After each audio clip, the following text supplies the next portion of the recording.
దేవుని చిత్తము జరిగించువాడు నిరంతరము నిలుచును. 1 యోహాను సువార్త 2:17.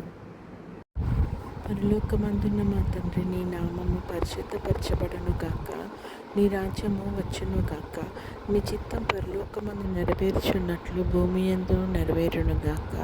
మా అనుదిన ఆహారం నేడు మాకు దయచేయము. ఇతరులు మా ఎడల చేసిన అపరాధములను మేము క్షమించిన ప్రకారము మా అపరాధములను క్షమించుము. మమ్మల్ని శోధనలోకి తేక కీడు నుంచి తప్పించుము. ఎందుకనగా రాజ్యము, శక్తియు, మహిమ నిరంతరం నీవై ఉన్నాయి తండ్రి. ఆమేన్. యెహోవా నిన్ను ఆశీర్వదించి నిన్ను కాపాడును గాక. యెహోవా నీకు తన సన్నిధిని ప్రకాశింపచేసి నిన్ను కరుణించును గాక. యెహోవా నీ మీద తన సన్నిధి కాంతి ఉదయింపచేసి నీకు సమాధానం కలుగజేయును గాక. ఆమేన్.